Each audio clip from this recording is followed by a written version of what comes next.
ಮಾಡಿ ಅಲ್ಲೊಂದು ಕಣಿವೆ ಇದೆ ಅಂತ, ಕಣಿವೆ ಸಿದ್ದಗಿರಿ ಅಂತ ಸಿದ್ಧಾರೂಢರಿಗೆ ಆರೂಢ ಜ್ಯೋತಿ ಶಕ್ತಿ ಬಂದಂತಹ ಜಾಗ, ಅಗ್ನಿ ಸ್ವರೂಪ.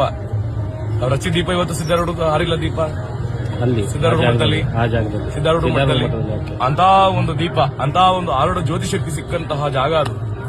ಒಂದು ಗವಿ ಒಳಗಡೆ ಹತ್ಕೊಂಡು ಹೋದ್ರೆ 1,000 ಗವಿ ಒಳಗಡೆ ಹೋಗ್ಬೇಕ್ರಿ. ಇವತ್ತು ಇದೆ, ಸ್ಟಿಲ್ ಇದೆ. ಮತ್ತೆ 1.5 ಕಿಲೋಮೀಟರ್ ಬೆಟ್ಟ ಮೇಲಿದೆ. ಆ ಬೆಟ್ಟದ ಮೇಲೆ ದೀಪ ಹಚ್ಚುದ್ರಿ. 5 ಕಂಬಗಳ ದೀಪ ಇದೆ, 5 ಲೈನ್ ಕಂಬ ಇದೆ. ಆ ಒಂದು ಕಂಬದ ಮೇಲೆ ದೀಪ ಹಚ್ಚಿದ್ರೆ ಕೆಳಗಡೆ ಸಿದ್ದೇಶ್ವರ ಅಂದ್ರೆ ಕಣಿವೆ ಲಿಂಗದ ಮೇಲೆ ಮತ್ತೆ ಕಣಿವೆ ದುರ್ಗಾ ಪರಮೇಶ್ವರಿ ಇಬ್ರು ಮುಖದ ಮೇಲೂ ಬೆಳಕು ಬರುತ್ತ್ರಿ. ಅಲ್ಲೊಚ್ಚಿ ದೀಪ ಬೆಳಕು ಇಲ್ಲಿ ಬರುತ್ತೆ ನೋಡ್ರಿ. ಇವತ್ತಿಗೂ